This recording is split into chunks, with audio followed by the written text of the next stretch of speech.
Let's hope you are well. I'm here with my good buddy and new fellow YouTuber, Joseph Wang.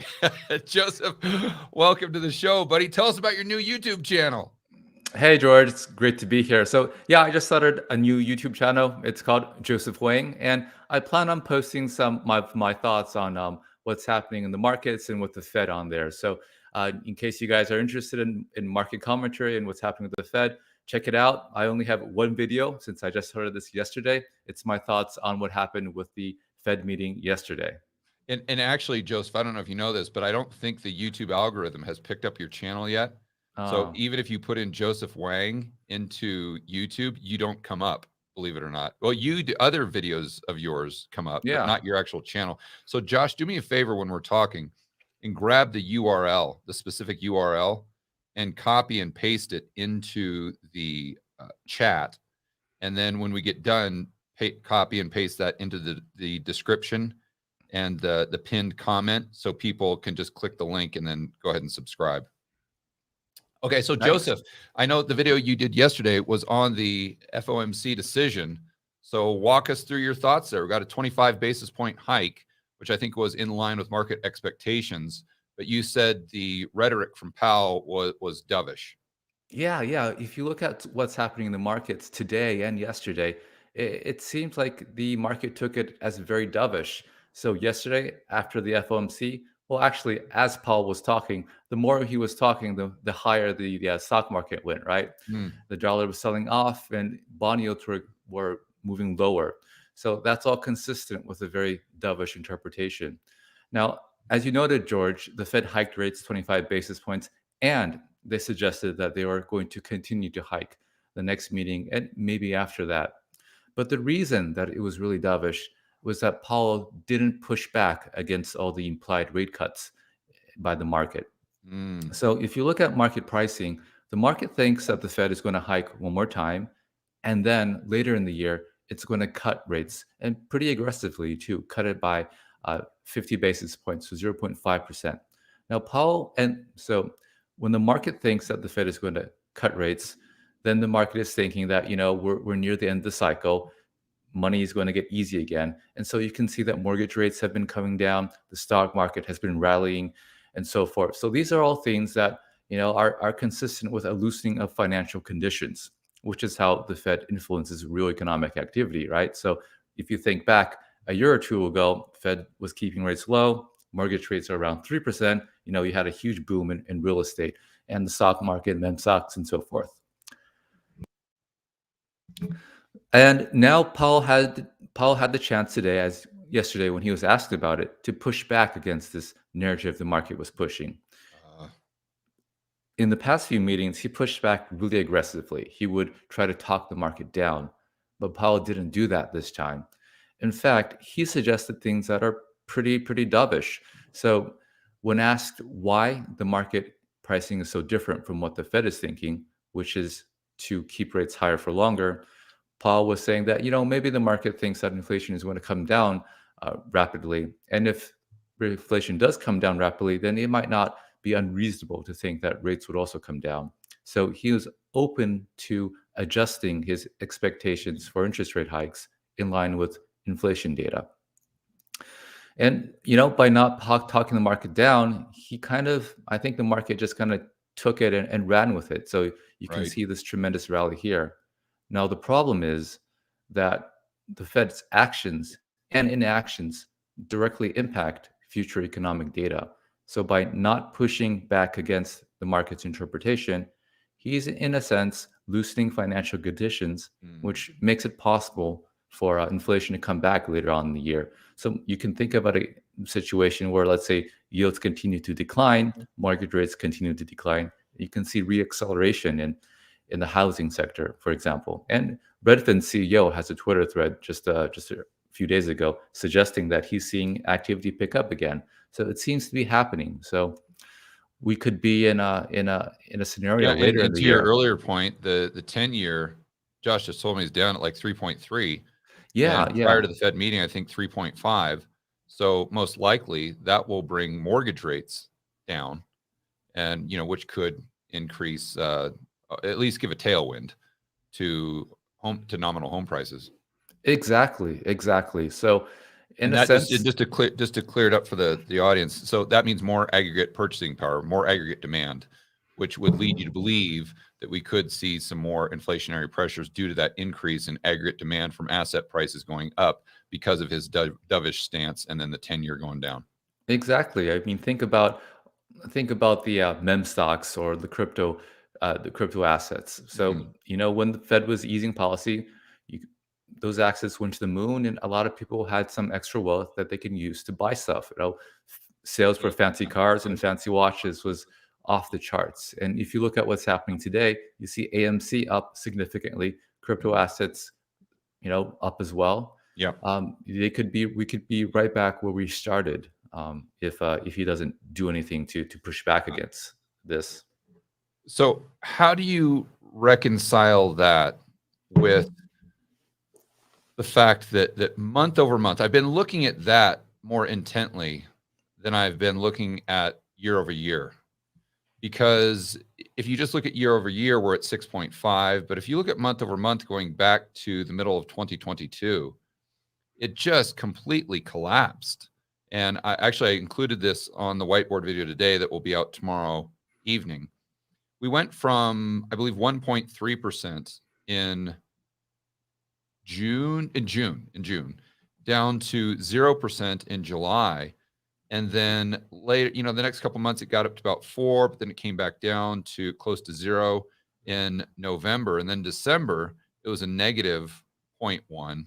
So if you just took the last 6 months and if you move that forward and assume the next 6 months will look the same, then, we're at like 2.5% year over year. So what I always try to ask myself is, if I think that's going to increase, what's going to be the catalyst? Like, how are we going? If we just keep doing what we're doing now, most likely we're going to be at 2.5% in July of 2023. But you're saying that the catalyst could be asset prices going up because of this dovish position, or maybe even the Fed pausing, and therefore that's what takes us to this next wave of CPI increases. Is that correct? Yeah, so we could think about this from something more concrete, like mortgage rates. So a few months ago, mortgage rates were above 7%. You saw housing completely slow down. And so if you look at the numbers back then, yeah, prices declining, sales slowing. But since then, mortgage rates have been declining because the Fed policy has essentially been more dovish. So as mortgage rates gradually decline to around 6%, you also see activity gradually pick up again. So the past declines in CPI, I think of as just that really hawkish policy. But for the past few months, monetary policy has been easing. And you can see that in something concrete like the mortgage rates or the S&P 500. How do you reconcile that with M2 and M1 going down? That's another thing that Yeah. I thought was really fascinating when I actually looked at the two charts. What I did, by the way, Joseph, is I compared 1981 to 2022. And in 1981, just to refresh your memory, that's when interest rates peaked out in the middle of the year, when Volcker took it up to about 19%. And then from about July or August of 81, it was basically, that was his pivot. And that was right about the time that month over month really came down significantly, like we saw in the middle of last year. But during that entire time, when Volcker, quote unquote, broke the back of inflation, M2 was going up, like to a significant degree. In fact, I think, if my memory serves me right, during the year of 1981, M2 increased by like 10%, while at the same time he, quote unquote, broke the back of inflation. So now I see Powell increasing rates at the fastest pace we've ever seen. And then I combine that with the fact that the CPI did go down, but it went down 6 months ago when you look at month over month. And Powell pivoted right about the time when that month over month decline occurred. But then you combine that with M2 now going down significantly, pretty much since Powell started raising rates. And then you take that information and say, okay, well, that should be CPI negative, or at least provide a headwind to CPI. And then you think about Paul Volcker crushing the back of inflation while doing an earlier pivot, while at the same time M2 is increasing by 10%. I mean, I know that some people might have a hard time following that, but I know you're following the variables that I'm referring to. So how do you reconcile all of those variables and the difference between 81 and 22? And would you still have an argument as to the Fed not pivoting, or the Fed maybe not pivoting too soon, I guess, if that's the best way to say it? So I think you bring up a really good point about M2 basically not growing anymore. So if you look at a chart of M2, it's supposed to grow, and but so what's happening right now, that it's maybe even slightly shrinking, is really anomalous. But one thing to keep in mind though is that M2, yeah, there you go, great shot, Josh. And M1's doing the same too.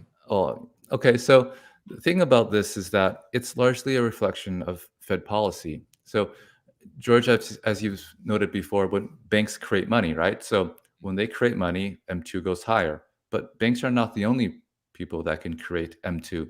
The central bank can as well. When the Fed does quantitative easing, it's also creating lots of M2, If it's buying from the non-bank entity. which basically almost always is. So So that's crucial, right? I don't want to cut off your train of thought, but that is crucial because so many experts out there that I've actually heard see it the opposite way. But obviously, you would know because you were the guy that was actually buying yeah, from the primary dealers. You were the guy that was doing QE and doing QT. So if anyone knows, where those treasuries are coming from via the primary dealers, it's going to be Joseph Wang. So, and that's important too, because if they're not buying from a non-bank entity, then it does not impact M2. So that's a real sticking point where that we should be cognizant of. So yeah, it's if you're not on the Fed's trading desk, it's you have a little bit less understanding of this, but you can also see it in public data as well. So every week, the Fed publishes week data that's showing how many treasuries and agency MBS that banks hold, and they haven't been increasing. Okay. So that's some really important data point. So like we were talking about, when QE happens, the Fed can also increase M2. But the corollary to that is when QT happens, the Fed is decreasing M2. And we've been having QT for almost a year now. So keep that in mind. So actually, we'll talk about something that I think that would be very helpful for this. Yeah. So on the one hand, you have QT shrinking M2, and the other way that M2 can increase is bank credit creation, right, George? And the funny thing is that bank credit creation, which I think has as a better indicator of money, since when banks are creating credit, they're creating money and giving it to people who are going to spend that money. Bank credit creation has been enormous. It's Right. like there's been this huge boom. So I have a piece that I wrote. It's called Credit Boom, and it has some. If you could pull it up, I have some charts there. So it's on my website, Josh, can you pull fedguy.com. that up, buddy? Yeah, fedguy.com. It's the second post. It's called Credit Boom. Yeah, because it's funny you talk about. I'm really glad you're talking about this because Josh and I were trying to figure this out the other day. We looked at the total decline in M2, Yeah, and we're like, okay, what would the inputs be? And then yeah. we looked at QT, and we looked at bank credit, and then we looked at what was a couple others. I can't remember what they were, but I couldn't reconcile. I was like 400 billion off. I'm like, where is this 400 billion decline coming from? Okay, can you go down a little bit? Okay, so up. Yeah, there we go. So bank credit creation. So I want to be more refined here. Bank credit creation can be creating money to for real economy loans and leases, or Mhm. it can be creating money where they're actually going and buying securities, Which would not impact M2. which would also impact inflow, but has Okay. less real economic value because you're basically, let's say, creating money to buy a treasury. So you know, fewer treasuries, more M2. So banks overall have been buying less treasuries and agency MBS, but they've been creating enormous amounts of loans to the real economy. And Mhm. when you look at M2, I think M2 money supply is more relevant when it comes to who gets the money.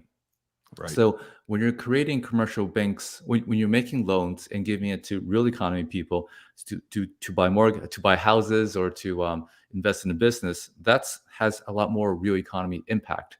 So this chart here, the blue line shows that the year-to-date commercial bank loans and leases created by the commercial banking sector, and it compares it to the year-to-date loans and leases made by banks over the recent years.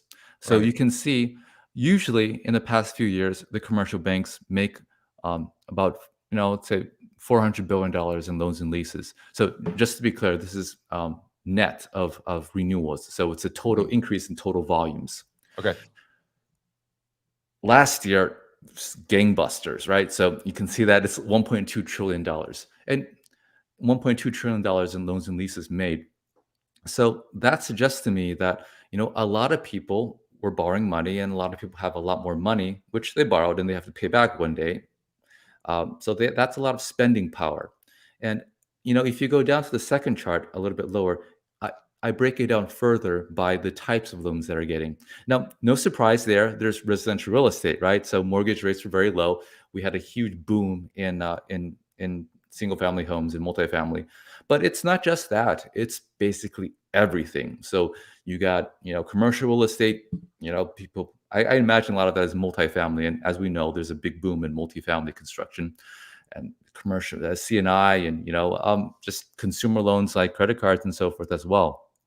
So that suggests to me, along with the very strong employment data, that, we have kind of a boom happening, at least we did last year, where people were borrowing a lot of money, people's wages were going higher, and eventually they're going to spend that money as well. And no surprise, economic growth comes out reasonably strong in Q4. I think many people were thinking we'd have a recession, but growth was fine. And Yeah, but the question is, Joseph, how the hell are we getting a decline of whatever it is, 900 billion in M2 when, to your point, bank credit has grown by 1.2 trillion? The Fed hasn't done that much QT. Exactly. So there's the overall. Okay, actually, let me find this. Josh, you want to go back to that chart for us? So as I mentioned earlier, or is there another chart within this report you want to focus on, Joseph? Let me actually pull it out here. So bank credit creation. So bank credit creation stalled for a little bit in 2022 because although the banks were making more commercial loans, they were purchasing fewer securities. And here, let me send this link here. Or can you just do a screen share, Joseph? Or maybe I don't know if we can do that. Yeah, I don't know. Can he do that? I'll just send this link here. Okay.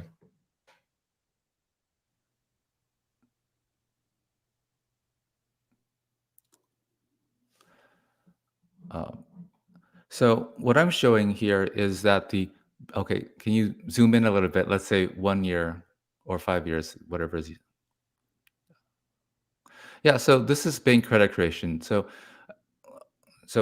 as a principle, M2 is affected by, central bank policy, so QE, QT, but also bank credit creation as banks can create M2. And if you go to, let's say 1 year, that's probably zooming in a bit more.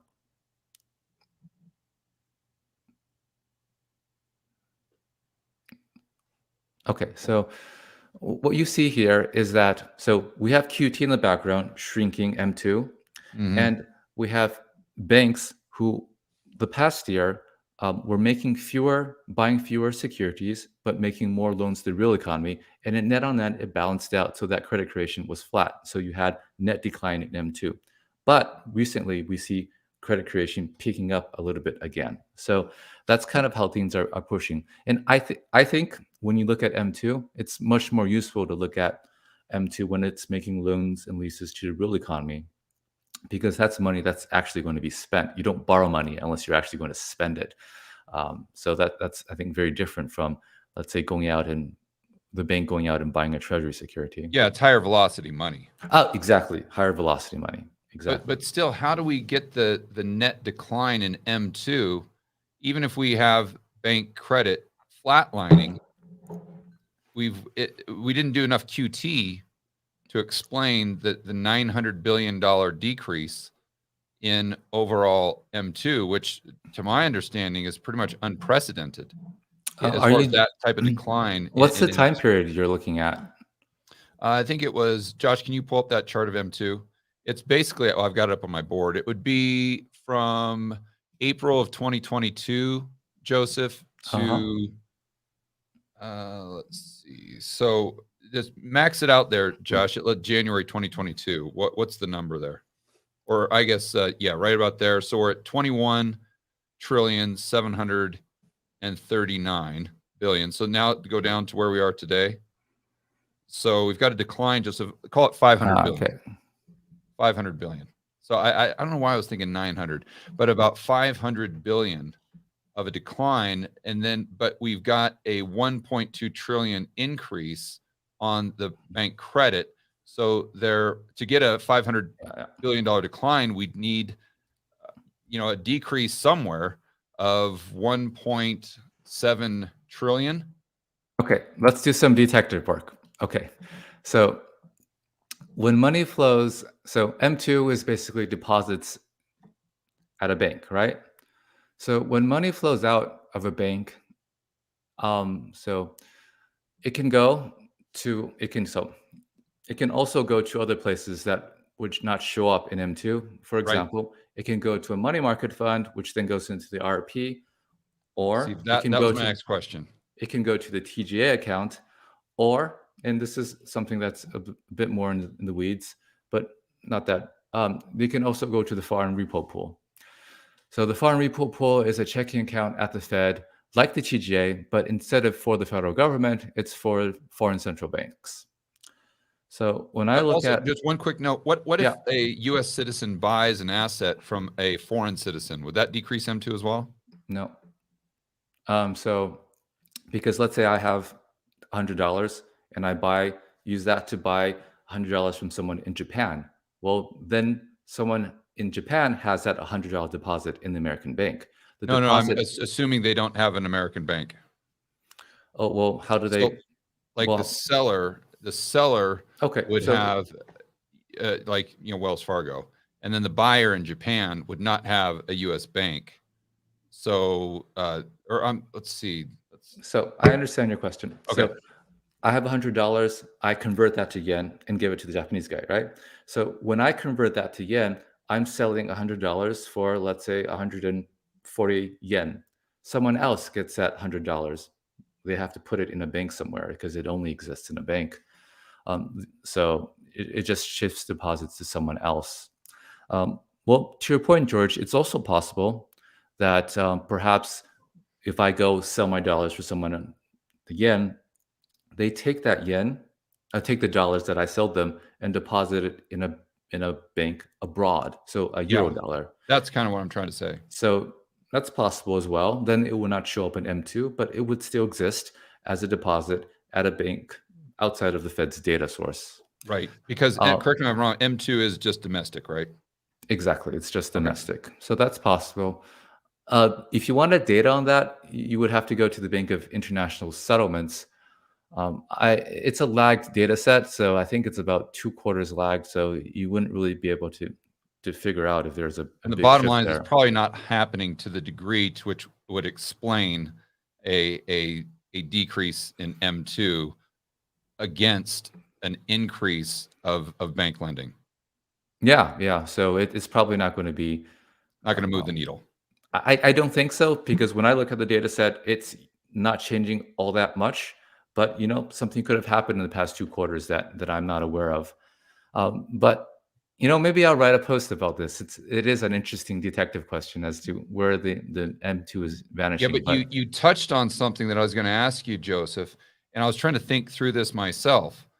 When the commercial bank deposit liabilities go from average Joe into money market fund, is that still included in M2? And I think that it is. It And did, that because where I'm going with this is when the money market fund takes that into reverse repo, because it's still technically an asset of that money market fund, is it still calculated in M2 or I is it not? I believe that M2 also includes retail money market fund shares. So if I take my $100 and put it in a money market fund, there's $100 fewer in bank deposits, but then there's $100 more in retail money market fund shares. And Okay. that is still Okay. included in M2. So we So, can't say that all the money in reverse repo would have impacted M2. uh, well, if I'm an institutional investor, I take money out of a bank and then I put it into an institutional money market fund. Well, then that's taking money out of M2. Okay, Um, so the difference there was a retail money market yeah, fund there's a compared to retail. institutional.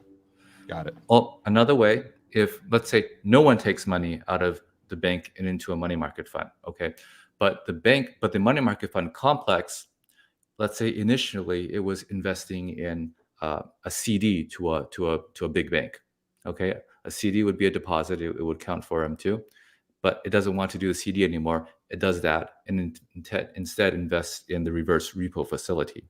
Mm. Then that would contract M2. Now, over the past 2 weeks, we see a decline in the reverse repo facility.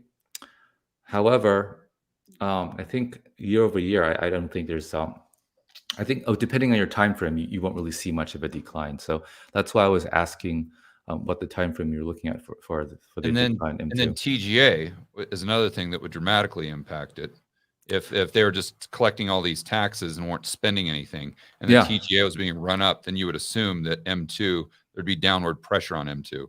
exactly. So let's say I pay my taxes to the federal government, I take my deposits, and then I send it over to the federal government. Deposits go out of the bank and then end up in the TGA, as you suggested.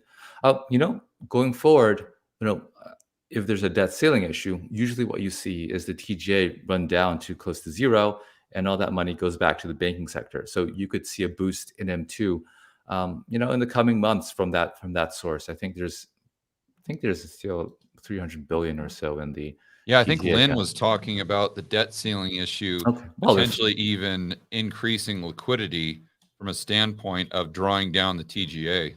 yeah, there's 500 billion in the TGA now, and so yeah, so if we have a very serious debt issue, you can see that 500 billion going close to zero, and that would add about you know. Uh, so when the TGA gets paid down, some of that money can also go to the reverse repo facility as well. But I Mm, think most of it will go to the banking sector, so that would boost banking sector liquidity. right, right. And then how much of that would impact M2 money supply? I guess it depends on what the money was being spent. I was thinking through that and as detailed as I could. And I thought, well, if they took all 500 billion and just paid back the Fed, because let's say they had 500 billion of treasuries that were maturing and they were Yeah, trying to do QT, then that would not impact M2. But if it was the government, Janet Yellen taking that 500 billion and literally spending it into the economy, then that definitely would. So it's just what it seems like is it gets so nuanced and so complex that there's really no way to know definitively why M2 is going down, and then how do you handicap it in terms of future CPI? Mm. So so I haven't done the detective work, but there are only so many avenues it could do. We've Yeah. already discussed all the avenues, so I'll look into that later, and I'll write a post about that. But I would be hesitant about linking M2 to CPI. Now, that's what the Fed tried to do in the 80s, as you noted, targeting the quantity of money, and that Yep. was the time of Milton Friedman, when everyone was talking about the quantity of money as a driver of inflation. The truth is, the Fed and just didn't really know what was going on. They saw prices going higher, but they didn't really know why. And so the theory of the time was that it was a quantity of money, and so they tried to control that by limiting the quantity of money, Mhm. and they failed. And so they realized that wasn't really a good way of thinking about the world because it didn't work. I think one of the reasons it didn't work is, as you're familiar with, you have this whole Eurodollar market where a lot of money supply is just not within the Fed's purview. A second reason it did not work is that, what, you know, you can be really all philosophical. You can think, what is money? Money is obviously more than M2, right? So if you're just looking at deposits at a bank, well, what about a savings account? I mean, things like that. So that's, I think, one of some of the ideas why it didn't work back then. Today, I think it works even less because a lot of M2 is simply a reflection of Fed's balance sheet policy. And if the Fed's balance sheet policy can have a big impact on M2, you're not really capturing private sector activity. You're really just capturing how the Fed wants to impact interest rates. So if Yeah. the Fed wants to, let's say, push longer dated interest rates lower, they'll do quantitative easing, which boosts M2. And as we've seen for the past 10 years, not just in the US, but in Japan and in Europe as well, when you do QE and you're pumping up the M2, that doesn't necessarily lead to CPI inflation. It does lead to financial asset inflation, but I really think that has to do. I mean, so I think if you want to link money supply to CPI inflation, you really have to look more at real economy activity rather than Yeah. type of financial engineering that the Fed is Yeah. doing. The way I say that is you've got to look at the delta between M2 and real GDP. You can't just look at M2 and try to figure out, okay, well, we had 1 unit of increase in M2. Therefore, we're going to get 1 unit of increase in CPI. Yeah. It doesn't really work that way. When we get done here, Joseph, remind me and I'll give you this website. It's called longtermtrends.net. And I've been just diving into it extensively for the last month or two. And it shows you M2, CPI, nominal GDP. But if you do a calculation, obviously you can get real GDP. And it goes and it compounds it over any period of time you want. So what you can do, let's say you want to look at 30-year. Okay, Josh is pulling it up right here. Oh, also one other thing. Oh, nice site. So Josh, as an example, go from 1870 to 1900. You see, Joe, so the black line is M2, the Yes. blue line is nominal GDP, and the red line is CPI. Mm-hmm. And then so what you can do is you can take that exact same time frame and just move it, like you compare that to 1930 to 1960 as an example, and you can see how those time frames differed. And like right here, you can see what stands out at you is M2 was identical as far as M2 money growth. And then, but instead of a 45% decline in prices, we see, was it, Josh, maybe a 60, 70% increase in prices. So then you can kind of try to think through, okay, if the variable, if there's an additional variable above and beyond M2, what is it? What is it? And the conclusion that I came to after, going over this for hours and hours and hours and hours and weeks and weeks and weeks, is that it's really about, or it could, and you don't know that, this could be just a correlation, who knows? But it looks like there's a very strong correlation with the M2 money growth and real GDP. So going back to the 1800s, real GDP was 300%, right? Where if you go to that time frame of 1930 to 1960, real GDP was only 200%. And then if you go to 1990 to 2020, you had the same increase of M2, about 400%. But then you had like 125% increase in CPI. And then, of course, as you would expect, you had a lower real GDP. So the delta between M2 and real GDP, as that increases, the amount of CPI that you got as a result of that M2 increase went up as well. And so it's very fascinating. And I'd love for someone like you, who's a lot smarter than I am, to take that chart and pick it apart and to try to, draw some conclusions based on your own framework and your own understanding of the Fed and the monetary system. I think those are really good charts, and what immediately comes to mind is the idea that Richard Werner made, and Richard spoke at the Rebel Capitalist conference a couple years ago.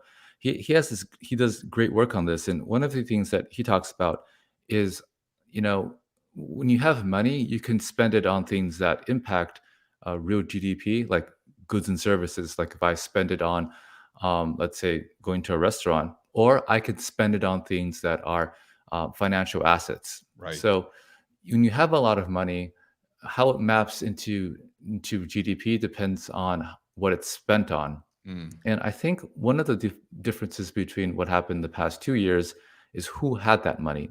So the distribution of the money to people who are on, well, lower income spectrums, those people are more inclined to spend it on real goods and services. right. And so when you have that kind of distribution, so an increase in M2, but spread more evenly among the population, people are more inclined to spend that on real goods and services. So you can have that stronger link between M2 and nominal GDP. Yeah. Yeah. But You know, oh, go ahead, Joseph. but if you just give it to, like, rich people, then they'll just spend it on S&P or fancier houses and things like that, and that has less of an impact on real GDP. Yeah. The way I see that in my mind, I just think of this and it kind of, not that this was happening exactly, but this is how I take it to an extreme to kind of get my head around it, is I just imagine back in 2020, if all the treasuries that were sold were purchased by a hedge fund, and then they took the 5 trillion or whatever, and then they spent it on stimulus checks. So in that case, M2 would not have changed, but the M2, to your point, would have gone from a very, very low velocity bucket, meaning on the balance sheet of a hedge fund, Yeah. to a very high velocity bucket on the balance sheet of the average Joe and Jane that's going to go out there and buy a used truck or a car, or go to a Yeah. cheesecake factory or whatever it is. And I think that's maybe an easy way for people to understand that phenomenon that you're referring to. Yeah, basically, exactly. Money is shifting from people who don't spend it to people who do spend it through the US government. Yeah. Okay, so the next thing I'd like to talk about, I don't know if you've given this any thought, but have you done a blog post on central bank digital currency and how that would work if we had that with the Fed? So, so I've thought about this a little bit. I mean, what would you like to talk about? It seems like they're going full speed ahead in other countries, but in the US, not so much. It's ultimately a political decision, and so far, at least, uh, the Fed doesn't seem to be fully on board yet. But that could just be one appointment away. Who knows? Yeah, what I've tried to, I mean, I've tried to think about kind of all components of this, but more recently, I've tried to kind of draw a diagram as to how I think the plumbing might work. Let's just assume that they adopted a central bank digital currency. And let's just assume for a moment that the main two differences would be, now all of a sudden, those bank reserves that the Fed is creating are programmable. And therefore, there's a slight difference between existing bank reserves and new bank reserves. And then the other difference would be that everyone that would now be in that network, the average Joe and Jane, the businesses, the corporations, would have to have an account at the Fed. So those dollars would become a Fed liability. And then I thought, okay, well, do we live in this hybrid world where you could have an account that is a liability of the Fed, at the same time you have an account that's a liability of Wells Fargo? And then if that's the case, if I'm using my Fed bucks to purchase something, then those reserves are going from my account to the reserve account of, let's say, Bank of America or whoever I'm buying XYZ from. And then how does the programmable bank reserve, although it initially would be matched up with that additional liability on Wells Fargo or Bank of America's balance sheet for payment, then but those bank reserves could go somewhere else, so they wouldn't follow that specific individual. So the conclusion I came to is if this is something that they want to leverage the power of programmable money, I couldn't see a way how they would do it without every single person having all of their dollars on the Fed's balance sheet, to where you couldn't have dollars that were liabilities of a commercial bank, because then it just really wouldn't achieve the purpose, assuming the purpose is programmable money. And I thought, the banks might even be okay with that, because right now they're just so flushed with reserves. It's like they don't even need them. And like mortgages, as an example, they're pretty much a mortgage facilitator. It's not like they're really keeping those on their balance sheet. As soon as the ink's dry, they're sending it to Fannie and Freddie, and they're basically just taking a commission like a salesperson would. So Right. I could almost envision this world where the banks would just be like, yeah, I don't have to deal with customers. I mean, I don't have to deal with all these deposits as liability on my balance sheet. Sign me up. I'm good to go. But I thought, maybe there's something I'm missing. So it's something I wrote down that I wanted to discuss with you. So I think for me, when I think of that with a bank, let's say people are able to have a Fed account at the Fed, I think of that as the centralization of banking into the hands of the federal government. So Yeah.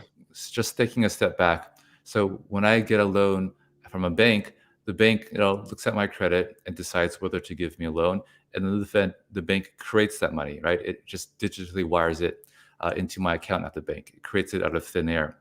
Now, when you open up the Fed's balance sheet to the broader public, you are just one step away from letting the federal government basically create loans and give money to projects that it thinks it's good, or maybe their friends and so forth. So it's basically moving the United States system to the system of of a centrally planned communist-like system. And And if people the are Fed's balance sheet is infinite, then what I've always thought about is, well, they could move lending qualifications away from merit and towards narrative, so because the exactly. Fed doesn't have to worry about a P&L. So a commercial bank makes a loan whether or not it has a P&L. They have to make loans that are to fund projects where they think they'll get paid back. Yeah. Fed doesn't have that problem. So, I mean, so this is the plan of some, some factions in the United States. So if you think about just recently, there's this person, I'm not going to make, called Sala Amarova, who was Oh, yeah. nominated to be one of the top Yep. regulators in the U.S. And she had her all thesis, her all papers, and her theory was basically, yeah, we should just have the Fed give out loans to people, right? Yeah. And like you mentioned, people have tried that model throughout history. We tried that model in China, in the Soviet Union. And what happens is that the government ends up making loans to basically friends and family, and you get tremendous amounts of corruption. If you're part of the government, you become stupendously rich, but resources get misallocated because the government has no P&L, and so you get corruption, you get inefficiency, and at the end of the day, everyone suffers from poverty and high inflation. And those systems, they all collapsed. And it's so strange that there are people in the United States trying to recreate that for us. Now, the good news is that people like Saul Morova, they were defeated. They could not pass nomination. But the bad news is, she got nominated and was seriously considered. And it seems like the trend is, at least so far, moving towards that. Now, the Fed has taken a soft step towards that through its banking regulations. So they're climate change banking regulations. So it's not that the federal government is making loans directly to climate green stuff, but what they're doing is they are making steps to force banks to take that into consideration. So again, you're moving away from narrowly P&L to making loans, or controlling or influencing the making of loans based on narrative, as you noted, George. So that seems to be the trend right now. So Didn't they take hopefully, a yeah. further step, Joseph? I remember, was it FedNow? Josh, you might remember. I did a whiteboard video on this a while back, but I know Lael Brainerd came out and announced that they'd be rolling out. It's basically the Fed's clearinghouse. Yeah. FedNow, That- it's a payment system. yeah, and It's they're rolling that out in 2023. And it seemed to me like that was taking a step towards more of this centralization. so well right now, if you want to make a payment, right? So let's say I wanted to pay you, then my bank would talk to your bank. So that ultimately goes through a centralized clearinghouse. It's called ACH, automatic clearinghouse. So it's an ACH payment.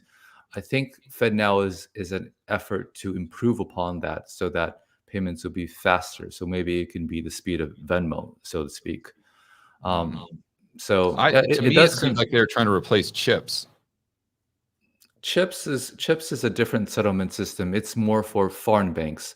So Okay. Chips has some. So if you look at the members of Chips, it's mostly foreign banks, and so it's mostly about foreign banks sending dollar payments to each other. The benefit of Chips, so Chips is interbank settlement, so it wouldn't be like I wouldn't be using Chips, but the benefit of Chips. Okay, Chips is a competitor to another system. It's called FedWire, and FedWire is what banks use when they send payments to each other. So if I had an account at the Fed and I wanted to send money to you, George, who also had an account at the Fed, I would use FedWire. Chips is a way to improve upon FedWire because Chips allows you to net your payments. So, for example, if I wanted to send you, George, $1 billion, and you also owed me $1 billion, well, we had to do gross settlement. I send you $1 billion, and you send me $1 billion through FedWire. Right. Chips allows us to net that, so we don't have to send any money. So, it's a interbank system mostly used by foreign banks. And to be clear, FedWire is run by the Fed, and Yes. Chips is run by a completely separate entity, like Swift almost. Yes, Chips is run by another organization, and oddly enough, Chips also has a Fed account. Obviously, it needs to have a Fed account and use FedWire in order to settle payments for their bank clients. Yeah. Well, it's great to get your thoughts on that, and I'm going to continue to try to think through how the actual plumbing would work in that transition. Just because I like to geek out on that stuff, No, I think your intuition is correct. I mean, we can all have a Fed account where we would just have the Fed settle payments directly. Maybe even use some kind of real-time payment system. Yeah. If we go And into a hybrid. And just for the listeners or the viewers, when you hear the IMF or the ECB or XYZ central bank talk about the benefits for cross-border payments, basically just what they're looking at is the correspondent banking relationships that we have right now that admittedly are inefficient. And they have to go from, so if you have a bank in Zimbabwe or something like that, you're going to have to go through all these different banks in order to send $1,000 to your buddy in Japan or something like that. Where if with a central bank digital currency, the way they get around that is, to Joseph's point, is pretty much now everyone, even foreigners, would have, or at least the foreigners' central bank would have that retail account with the Fed. So instead of having to go through all those different chains of command with the corresponding banking relationship, it would just be central bank to central bank, and it would make it far more. Admittedly, it would make it more efficient. Not that I prefer it, but it would make it faster. That's for sure. Absolutely, it would make it much faster. It would just be on one transaction on the Fed's balance sheet. Yeah. So I just wanted to explain why they're talking about the increased efficiency in those cross-border payments. So whenever you hear the word efficiency, just go ahead and replace that with centralized. Or exactly. and then you'll get it. And they talk about all these weird benefits as well, like, oh, we can bank the unbanked, right? Like all these people. That's such nonsense. I mean, if you want a bank account in the U.S., everyone and go to a local branch banks everywhere. They give you a cup of coffee and give you a checking account. I don't see how a Fed account would improve upon that. That's what makes me not trust them. Joseph. Yeah, that's one of my big red flags. Even during the pandemic and whatnot, in other areas when we were talking about mandates and all these other things, I always told my audience that the first red flag for me is if they were saying something that didn't make any sense whatsoever. And that's a good example. The big problem we have here are people who can't get bank accounts. It's like, really? Come on. That's complete nonsense. So Yeah. easy to get a bank account. Yeah. Man, Okay. it's So yeah. now, finally, I want to go through this chart and ask you a couple questions. I think this is another one that you're probably going to enjoy. Let's see. Where did it go? Oh, here it is. I don't know if you've seen this, but I've been using this for quite some time. And I remember the first time I saw it, Wow. I was just completely blown away. Are you And sure this you have is, enough tabs on that browser? yeah, yeah, it's always like that. And plus, I got my laptop right here with just as many. But this is a visual history of the Federal Reserve System, 1914 Hmm. to 2009. And it starts with the asset side of the Fed's balance sheet. And then it gives you all this kind of history. And then I don't know if you can see the detail here, but it goes over interest rates and it goes over, certain key points in time and people that were involved. And the top is the asset side, bottom is the liability side.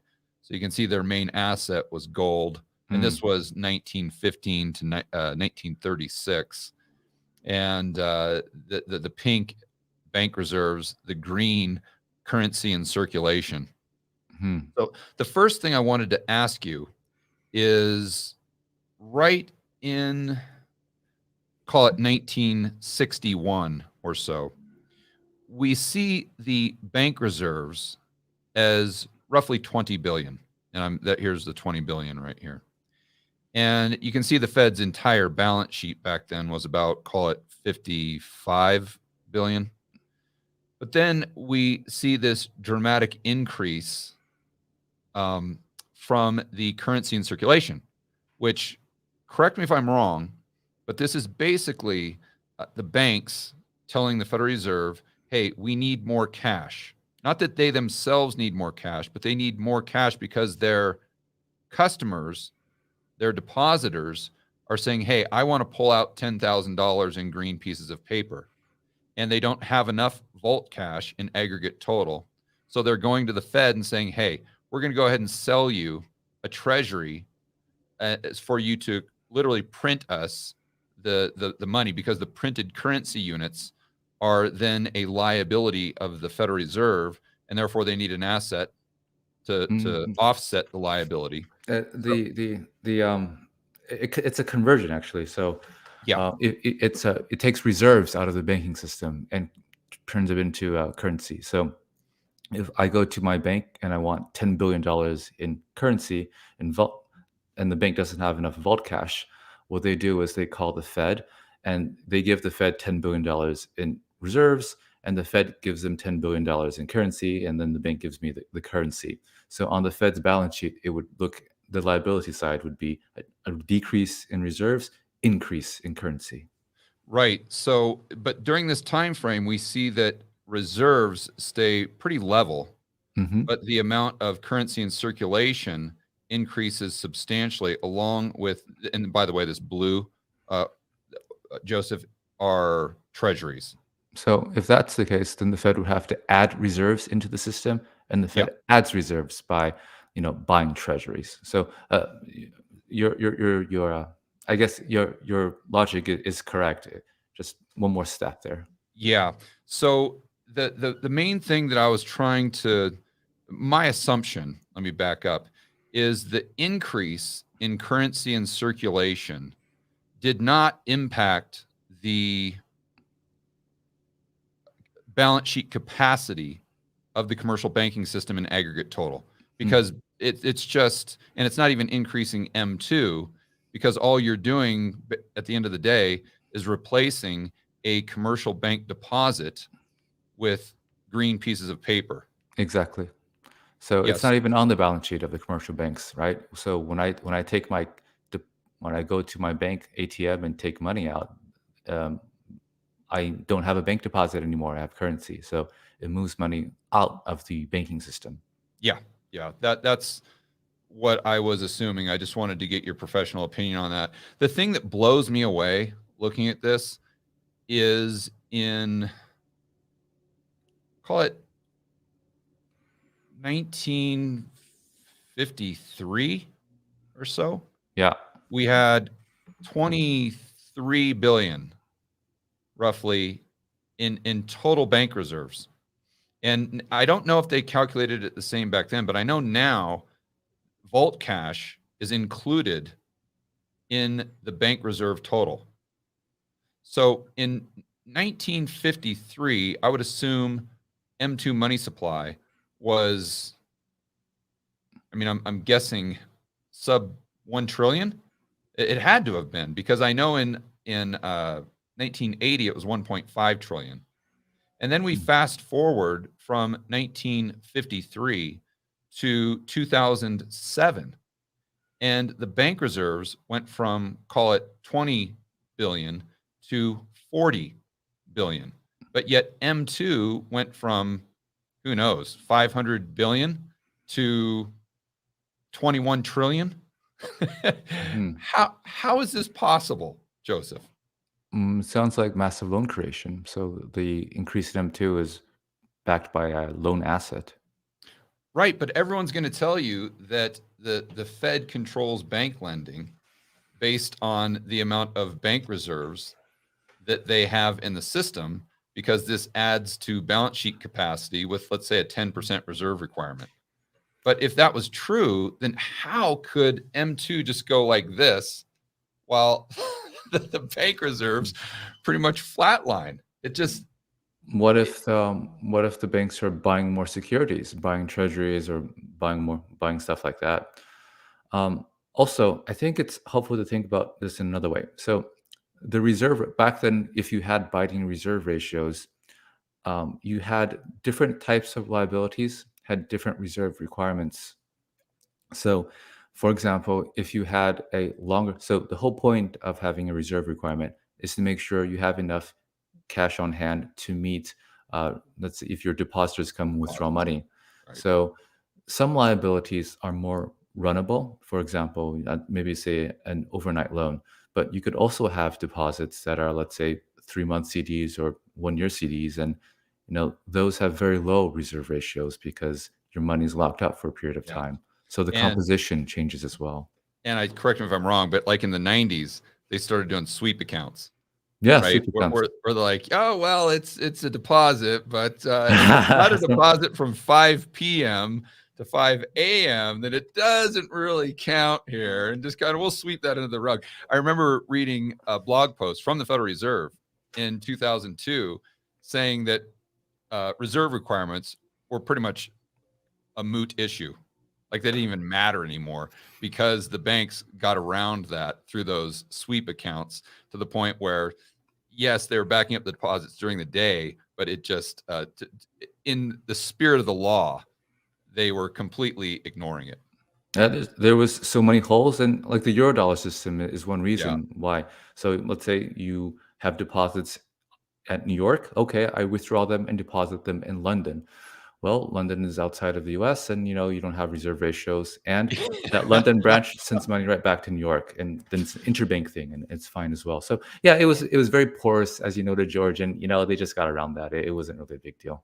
Yeah, that's what I always kind of, the conclusion that I usually come to is that no matter how much we want to regulate the banking system, it just seems like they're always going to be one step ahead of the game. And if they want to create a loan, damn it, they're going to do it. Well, don't fight the ingenuity of lawyers. They'll figure a way out. Yeah. All right, Joseph. Well, thanks a lot, buddy. That was really, really a fun conversation. And as always, I learned just so much from talking to people like you and Lynn and Jeff Snyder, that I'm just eternally grateful. And I know that I'm speaking for my audience as well. So, Josh, did you put up Joseph's YouTube channel? Okay, right here. Oh, it's yeah, Fed Guy. I Fed Guy 1 2. That's the same as my YouTube handle. Are you sure, Josh? Yeah, I copied and pasted the YouTube. Let me actually check. Okay. That'd be pretty cool if they did something like that. But you would have had to have Yes, it requested works. that. Yeah, no. I set it up that way. Oh, good. Okay. Yeah. Also, for the audience, I have this new online course called Markets 101 that helps you walk through markets from the perspective of a macro trader. So I'm building it out. Right now, I have 3 courses. It's going to be a set of 10 courses. So if How you're did they interested, find that, Joseph? it's on my website, fedguide.com. There's a link to new courses that I have. Okay. Yeah, I can't suggest people checking that out enough. And Joseph, I guess the next time I'll see you, just to let the audience know, we'll be in Jekyll Island. Yeah, I'm really, really looking forward to it. Jekyll Island is a storied place. So really, really looking forward to it. Yeah. All right, buddy. Enjoy the rest of your day. Thanks for coming on. My pleasure, George. Great to see you again.